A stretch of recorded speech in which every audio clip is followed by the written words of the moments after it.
welcome to Qlick, a podcast about people, property and places. On this week's podcast, we catch up with Phillip Di Bella. Entrepreneurship is a way of life and intelligence for Phillip, not a title. Every project that he embarks on is a goal to do it different or better than anyone else. It was this passion and entrepreneurial spirit that led Phillip to start his first business venture, a small coffee roasting operation in the suburbs of Brisbane in 2002. We jump straight into this podcast with Phillip explaining why he loves living in Queenstown. We hope you enjoy.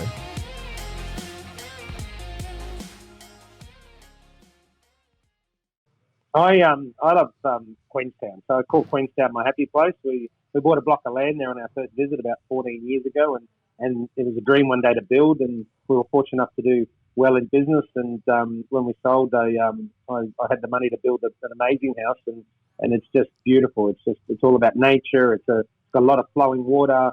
Every view is gorgeous in Queenstown, and it's my happy place. And in short, I like to just reflect. So I do a lot of meditation. Another thing that people might find a bit strange. I like to meditate. I like to do a lot of reflection. I like following a lot of Dr. Joe Dispenza's work about gratefulness. Yeah. So that sort of recharges the brain and gets me refreshed to ready to go again.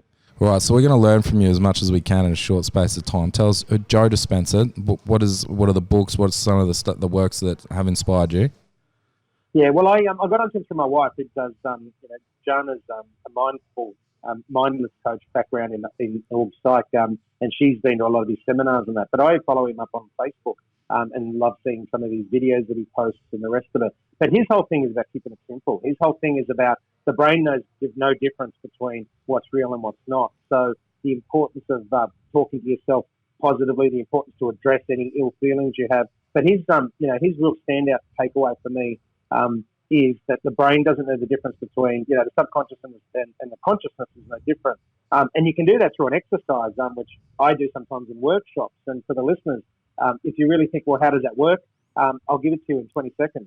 Close your eyes, picture you're eating a lemon, walk yourself through it, and your mouth will start to feel quite sour and all the rest of it. And then in a split second, change that and picture that you're opening a picnic bar, and you're bitten into it and you've got this oozing caramel, and all of a sudden your taste buds will go from that sourness to that real sweet and delightful. And it's a key example to show that the brain doesn't know the difference between what's real and what's not real. So the importance of really programming it in the right way. Right. And so, Phillip, did you use, you've gone through a pretty big personal journey. Did you use a lot of that with a key part of your weight loss? I know that's a thing that's hugely inspired me, and I've loved passing your story on to some of my mates who are going through that. Is that something that was a key part of that? It is. Look, I've been healthy. I've been fat. I've been healthy. I've been fat. And it wasn't until I really sat on the same team there, mate. And the key to it was that I saw it as a destination, not a journey. I was using health as a destination. So once I got there and dropped the weight, I then switched off and thought it was okay. That was one part of it. So the other part was to really identify what the problem was. So rather than just get the data, I analysed the data. It's no different to what I do in business. I sat down and I said, you know what resources are available to help me? And simply put, I went and had the stomach surgery. Now, the stomach surgery didn't make me lose weight, and I've had about 6 or 7 mates go and do it now, and they realise that you can actually put weight on if you're not careful, because I eat more now than what I did before. But for me, it worked because it meant that I ate small meals often, whereas I used to have no breakfast, no lunch, and then dump everything at night. And similar story there is, imagine a fireplace. You can't light a loaded fireplace with wood. It starts off with, a spark, a little flame, and as it grows, you put more wood on it. And as you feed it wood, it burns through. So that's what I do now. But the two key takeaways there was treat life as a journey, not a destination. And it's something that I do in business. And the other thing is, don't be scared to go and get the resources that are available to you, whatever those resources are. And not everybody is going to need the same resources. Such a valuable lesson. It doesn't matter if you're a millionaire, successful entrepreneur and businessman. You've still got to go out and get those resources. Tell us a little bit about family life. You got a couple of kids. How old are they?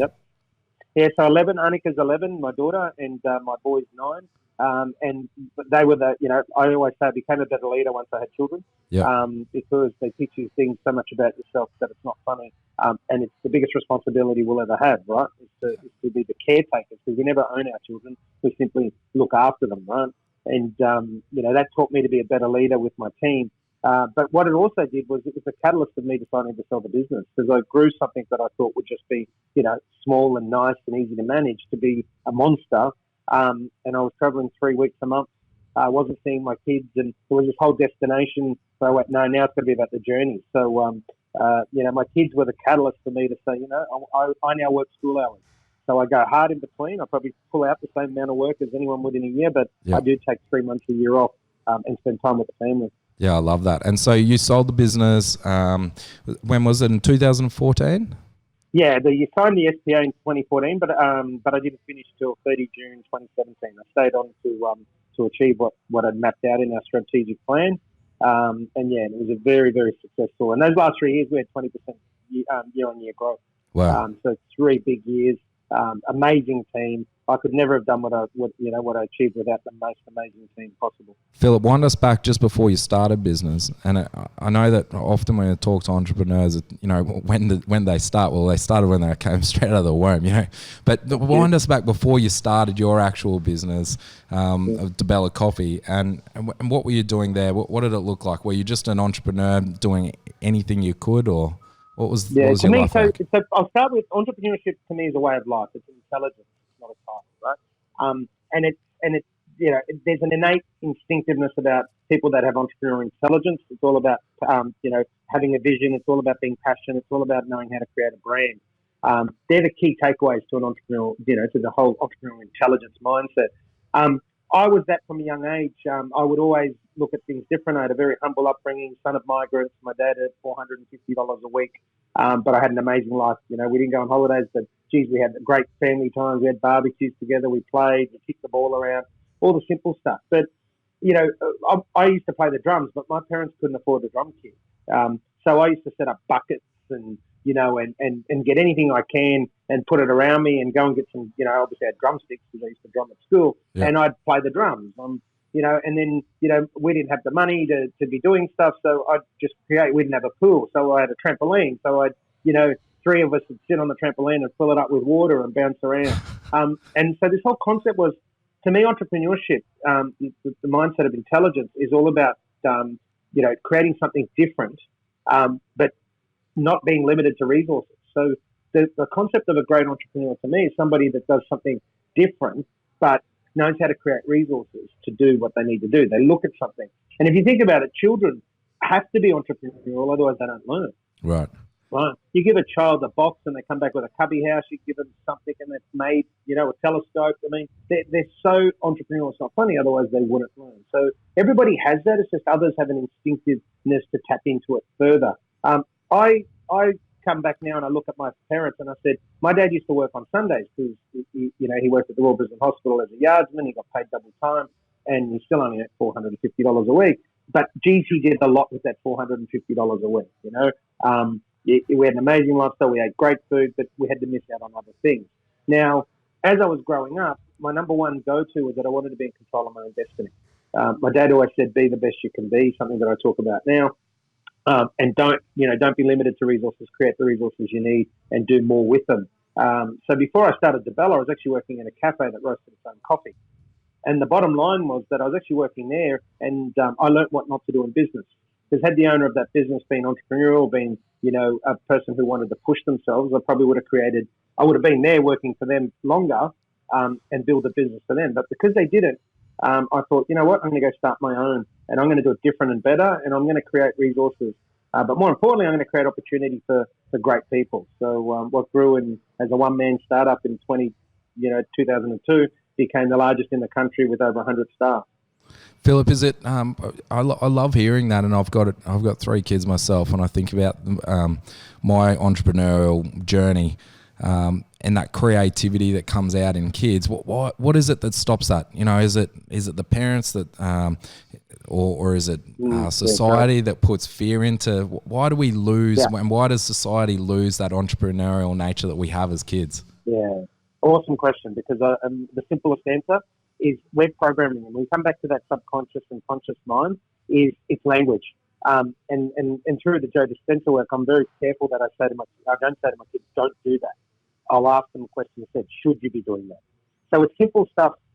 So it is nature and it is nurture. It's the environment and the people they spend time with, but it's more importantly what's being programmed into their minds. And the simple thing of language, changing the way we communicate. No different with our team members, no different with our peers. It's all about language. It's all about, I say, communication is the common denominator of failure. So core communication is the backbone of failure. And it's a simple thing. For rather saying, don't do that, you will fall, to should you be doing that, what's the worst thing that could happen? I love One that. is telling somebody what to do. The other one is making them think. And I say to them, why should the government impose a penalty if you don't wear a helmet when you ride your bike? You should know that you should wear a helmet, and if you don't, you have an accident, you pay for your own health care. Yep. You know, if you're a smoker, and I used to be a smoker many years ago, you need health care, you pay for it. Why should everybody else pay because you choose to smoke? And it's this mentality that we see, and I can give you 100 examples, where we as a society want to dictate to people what we should and shouldn't do, and we're making it, and I call it, we're dumbifying society. We're actually making humans dumb. We've got more resources, but we're achieving less with it. It's is it a case of letting people sort of, make their own decision on what risk they're prepared to take when it transfers to business? Yeah, well, everything. Risk is all about getting comfortable with the worst possible scenario. And in order to do that, you need to write down what it is that you're facing. You then need to map out the worst thing that can happen. And then if you're comfortable with that, get on with it. And if you're not comfortable with it, then think about it. And I think whether that's personal, professional, or family, it's a real key takeaway. Get comfortable with the worst possible thing that can happen to you. And the moment that you are, don't let anything hold you back. Phillip, I love that concept, that thought. I've not heard that a lot. It's something that we try to actually instill just now in this, especially in this tech evolution type world where everything's changing so fast. We've just got to be prepared for accepting the worst case scenario, because so many industries and jobs are starting to become redundant, and we've got to, as humans or as individuals, we've got to, I suppose, look at our own individual entrepreneurship and start to realise, well, what is the worst case scenario, and are we prepared to accept that? Can you talk through how you see that just for the everyday person, and then translate it into a story that's really shaped the way that you've made decisions with risk? Yeah, look, technology, everyone's scared of technology, right? And I say to people, the jobs, they're just going to change. Technology's creating more jobs. And what happens is everyone's scared of change, right? So one is adopt it and embrace change. It's going to happen, right? It's inevitable. But the next part of it is to have a very wide lens. I talk about insights, foresight. So look within, look without, but then look around. And a lot of people will look within or without, but they don't look around. And if you look around you, you'll know that technology and evolution is a part of life, and it's something not to be scared of, but embrace it. That's step one. Now, step two is, let's use robotics as an example. And a mate of mine is a very successful steel fabricator, and he's reduced about 100 hours a week in man hours, so 2.5 staff on the floor, but he's created about 200 hours in his tech department. Right. So he got rid of 2.5 jobs on the floor cutting steel. He's brought in robotics, but he's generated another 5 jobs, but in a different department. So if you look at his net run rate, he's actually created 3 more jobs. Yeah, right. And that's going to happen a lot more. So a lot of the manual tasks that get taken by, say, robotics, that's great, right? People say, oh, I'm going to lose my job. Well, you lose that job, but what about the jobs that have been created? So the key and the result for me is about having that insight, foresight, peripheral vision, and anticipating the future. And that's what entrepreneurship's all about, right? Anticipating the future, fulfilling a need, solving a problem. So a lot of the jobs that won't be taken in the future that will need still people is food and beverage, agriculture, right? Robots aren't going to ingest food for you. You're going to need to eat. You're going to need to drink. You need to grow things.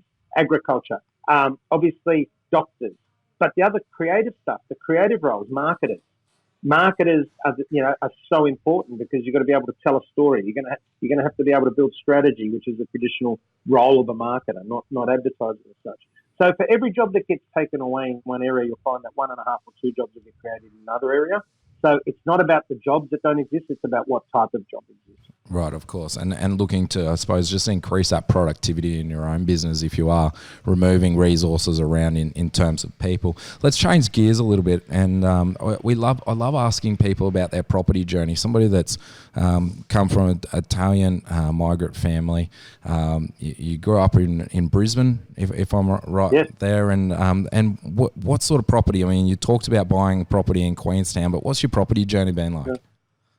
Yeah, look, it's traditional. It's the bricks and mortar. So, of course, when I built Di Bella, what I did is I made sure I owned my premises. The Italians and Europeans have got a fascination, but it's actually, the McDonald's philosophy. So, we had distribution centres all over the country, and I owned all of those properties.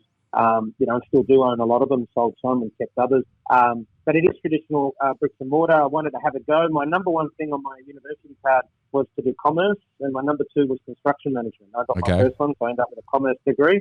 But I always had a fascination for construction management. So I last year finished a project where we bought a block of land, we split it, and we built 2 exec homes on it and sold it. We did well out of it.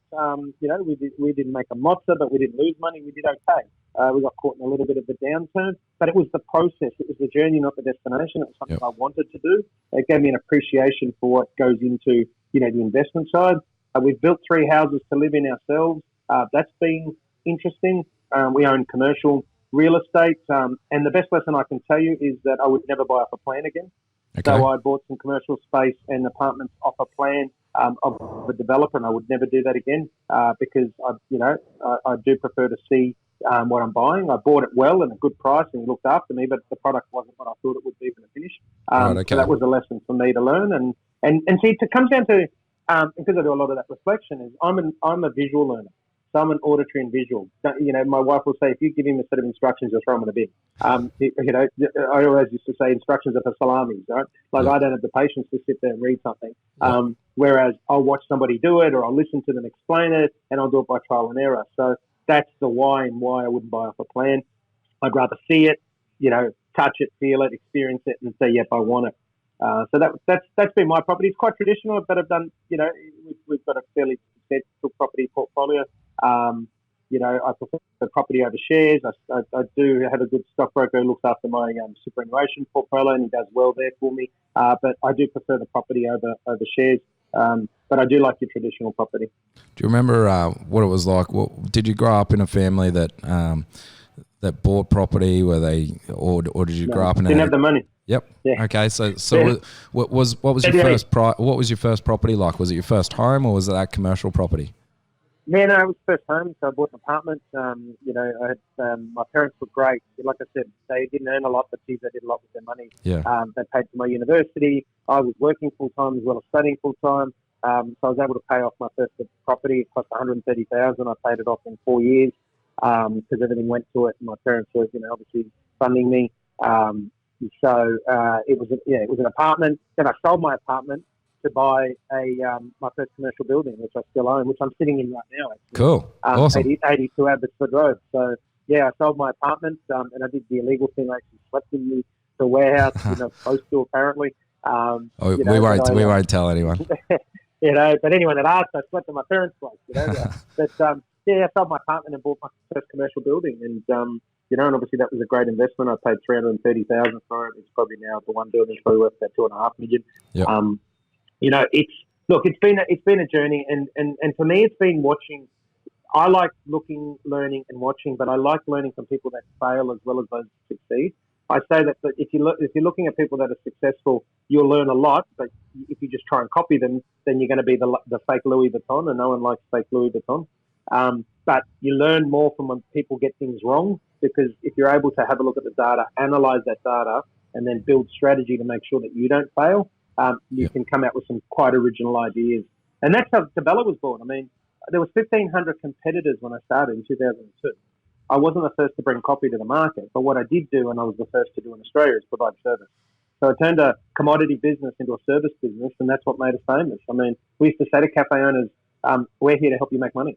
That's our promise to you, is to help you make money. Yeah, we'll give you great coffee. We'll do it ethically, sustainably sourced, and control the whole process and supply chain, which was something else that we went on to become, quite famous for. But more importantly, you as a cafe owner, we're going to help you, support you, and we're going to help train your staff, look after your coffee machine, all the stuff that coffee companies have to do now. and weren't doing in 2002. Cleaning the machine and provide all that sort of stuff. Right. Training, getting a network. But and now you've got amazing coffee companies. I mean, there was a few good coffee companies back then. Now there's a lot of good coffee companies, because they've all gotten better. Phillip, business taking you all around the world. What's your favourite place? Holiday, I like Europe. It's hard to go past Italy for vacation and holiday. Quick getaway, I love Queenstown. Business, I love South America. I mean, obviously I got to travel some amazing places, Panama, Cuba, Costa Rica, the list goes on, Guatemala, all the great coffee places. And you see this contrast. You see these amazing people. India is one of my favorite places to visit. It's very grounding. We've got business in India. And you see, the range. You see the ultra rich and you see the ultra poor. And you learn a lot. You learn to appreciate things. I mean, my first trip to India was about 12 years ago. I don't think I've ever touched my horn since, unless I'm about to have an accident. Because over there we call it the Bombay Orchestra. Not a second goes by where you don't hear a horn. But traveling is good for the soul. Traveling is good for kids. It teaches them a lot. And to me, it also makes me very grateful. Australia is a great country, and we just hope that the people and the politicians don't ruin it. It is a great country. It's got some amazing foundations, but in saying that, people need to travel more so that they can really appreciate what we have here. Phillip, it would be remiss of me not to ask, what's your favourite coffee? Obviously, Di Bella coffee, but what type of coffee? Yeah, look, I'm a piccolo fan. I like an espresso, but I actually like a piccolo, so I like an espresso with a bit of milk in it. I like my coffee actually quite hot. I'll have 3 or 4 a day in the morning. I try not to drink coffee in the afternoon. And the other thing that people would know is that now and then I'll at least once a year I'll go a whole month without coffee. Wow. Now, I keep that. Don't tell anyone that. I don't tell too many people. We don't want it to be bad for the economy. But yeah, no, I did that about 2 months ago. I had about 4 weeks without coffee. Go through the first few days of a headache? No, not at all. We the difference between good coffee and bad coffee is that you actually detox. You're not detoxing off coffee. Right. So if you're drinking good quality coffee and high altitude grown Arabicas, it's got less caffeine in it. Okay. And if you drink plenty of water, I drink 3 litres of water a day, so it flushes it out. So you shouldn't end up with a headache. So if you're drinking good quality coffee, you shouldn't be getting detox headaches. I love that. Hey, Phillip, we've had a stack of Italians on this show, and they're fantastic leaders in our country. I just want to. Do you think there's a reason for that? It's only just struck me when you said you love going to Italy, and I thought, why have we got so many Italian leaders? It's fantastic. You know why? Two things. Well, 2 things. One is the upbringing and their values. So like I said, I talk about it all the time. What I value from my growing up is my parents talking to me, spending time with me. Dad would be, out there, buying wine in big drums, and then we'd have to siphon it out of a bottle and put into, out of little bottles.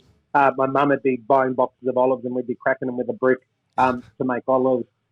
It's the simple, you're making sauce together.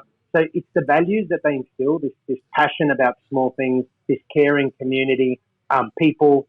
So that's one. And then the other thing is really appreciation.